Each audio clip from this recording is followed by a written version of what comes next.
Bishop Edward Slattery of the Tulsa Diocese is watching the clock right now as the hands move toward retirement. His has been a most interesting career. Bishop, welcome. Thank you, Sam. So good to have you, and so good to meet you at last. Yeah, it's been a long time. I've been here 22 years, so we should have met me somewhere. Somewhere our paths should have crossed. Let's go back to the beginning of it all for you. You're originally from Chicago, is that correct? That's right. And you entered the ministry when? I was ordained a priest in Chicago for the Archdiocese of Chicago in Chicago in 1966. April 26th is my anniversary. So it'll be 50 years this coming April that I'll be a priest. 50 years. Mm-hmm. I was 25 years old when I was ordained a priest after going through the Archdiocesan Seminary system. Mm-hmm. So I entered actually in high school. It's the same high school my father went to and my brother. They left the seminary. Fortunately, my father got married, otherwise I wouldn't be here. Then I went to the seminary, the same seminary, seminaries, two of them, and was finally ordained a priest in 1966. Mm-hmm.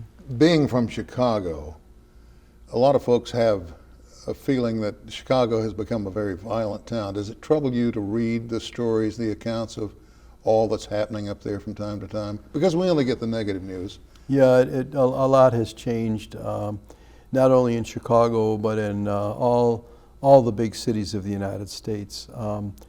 There's more crime today, I think, than there was when I was growing up. When I was growing up on the south side of Chicago, I was in an all-Irish Catholic neighborhood because Chicago, this would be just at the beginning of World War II, America, the big cities of America was basically made up of ethnic groups. Mm-hmm. So in Chicago, for instance, as it would be in other places like big cities in the United States, there was Irish neighborhoods and Polish neighborhoods, and each had their own church. But it was basically an ethnic town. You know, and that's changed. You know, it must be. My wife and I, a couple of years ago, decided to see more of the country in a way that we had not seen it before, and we drove west on old Route 66 as much as we could. Then we came back and drove east on Route 66. Which took us, of course, to Chicago. Mm-hmm. And I did not know that just as you get into Chicago, there are 3 Route 66s. One was for civilian, one was for military, and one was made strictly for munitions. But a fellow up there took us by the hand and pointed out some of the sites. And then we had car trouble, and as it turned out, we were on the south side of Chicago, which now seems to be the heart of some serious gang problems. Mm-hmm. I didn't know where we were. I didn't realize the threat or the danger I was in. Went right into a mechanic. He fixed us up and he put his hand on my shoulder. He said, "You're not from these parts, are you?" I said, "No, I guess not." Yeah, well, and he brought me up to speed and got me out of town. So Chicago is a friendly city. It is. Yeah. And a lot of the folks there that we dealt with, well, I say all of we dealt with were super nice to us. Yeah. You've seen a lot of changes, not just in the country, but in the church in the last 50 years. I'd like to talk about a few of those changes, if it's all right with you. Oh, please, yes. When you started out, you must have had that fresh, scrubbed, idealistic feeling of I'm gonna help change for the good. Yeah. I'm gonna do good in the community wherever I'm sent, and I'm gonna work closely with the people. What happened first? Well, first of all, 1966 was a very, very difficult year, as were the rest of the 60s and into the 70s. Mm-hmm. The Vietnam War was going on when I was ordained a priest, and then there was the civil rights movement. And there was a distrust among young people in college, particularly, of authority. And as time went on, they had good reason.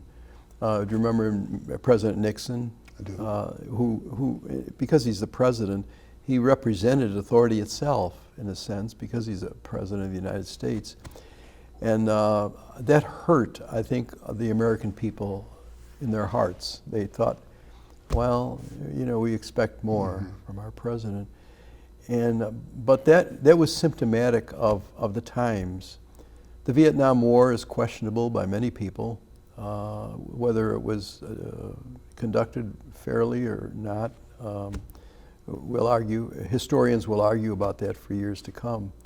The civil rights movement was a long time coming.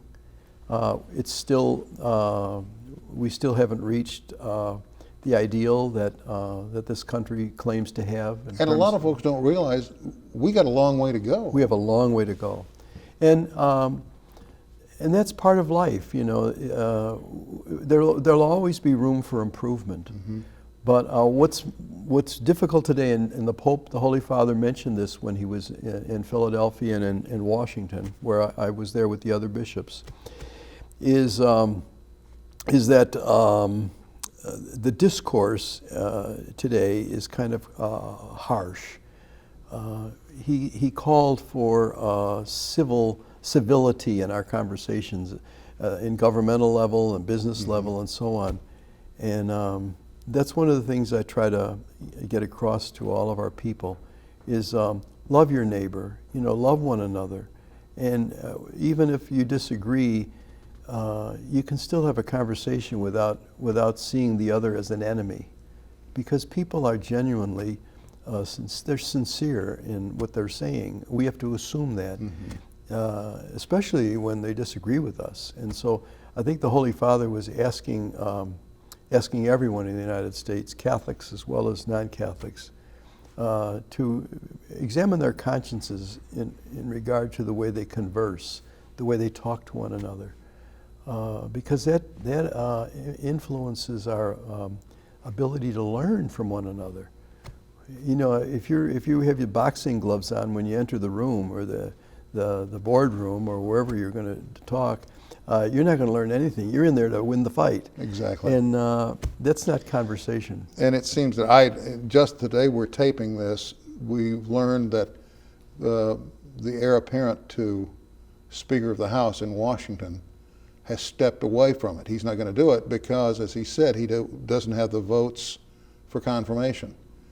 And specifically, he was talking about a group of ultra-conservative folk within the House ranks who are part of the faction of the Tea Party, who have sworn to high heaven, pardon my expression, that they won't allow him or anyone like him to be Speaker of the House, which goes against the very thing you're talking about. And it's a very sad situation. You encountered not just this Pope, but his predecessor, did you not? Pope Benedict. How did that happen? Tell us about it. Well, I was ordained a bishop by a saint. He's now a canonized saint of the church, and that's John Paul II. John Paul, as everyone will recall, was loved by everyone. He was able to bring people together just by showing up, and he gave these long talks. He would read, with 1 million people out there, and it always puzzled me as to why they kept coming back, because they couldn't possibly have followed his line of thought. First of all, he had a thick accent, and you couldn't understand him. So they were maybe read later. But he was attractive because, especially by young people, because young people are able to read